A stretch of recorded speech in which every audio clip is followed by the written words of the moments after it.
Look at this. I made a tool. I made a tool to fit my, I realized about how heat, it was just, I was welding a screwdriver and an old adjustable wrench thing, a tool that I haven't used in years. It's pretty ugly looking, but I haven't tried it yet, but I'm hoping it works. So it's the first time I'm changing the oil in the old Equinox here. Ooh, it's still pretty hot.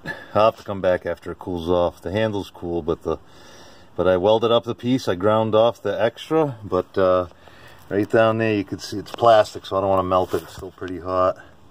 You can see the socket. That's where the oil filter is on this thing. So once this has an opportunity to cool down and it works, I'll be a failure with you all if it doesn't work, but I'm pretty sure it's going to work just fine. And sure enough, it does. So the angle that it's at, I can swap it around a couple times. I can just flip it over and have it drop right in. It's tough to get the camera in there.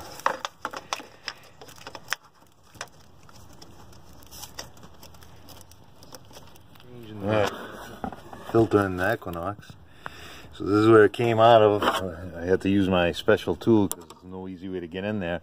And I tell you what, the dealership was the last one to change it, and they put the oil plug and the filter cover on so tight that it was impossible to remove with that. To be honest, I was going to cheat and just grab an adjustable wrench for underneath, but I realized since it was so tight and I didn't want to damage anything, it's a 15mm wrench, and this one's the same. It's an 1¼ inch socket. Worked. I didn't have any sockets or anything that would fit in here, so that's why I need this. This fits on the top perfectly, and it's just long enough to get enough leverage because they put the thing on it's tight as well. Here's the filter, so it's a cartridge type filter. It must be modern, but it simply just has a little, and it just pops right in. So that's that, and they do send you a new gasket. So there's a new gasket, so it tells you to change it. So we're gonna go ahead and change that and throw it all back together. And I checked the owner's manual. It takes 5 quarts, so I have 6 sitting here. So we should be good. The gasket change is the old one.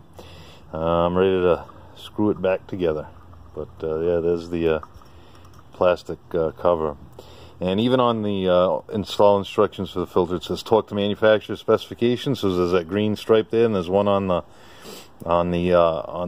engine, and it was about more than a ½ inch beyond what the manufacturer specification, which I'm assuming that green dot is. So these guys are pretty strong at the dealership.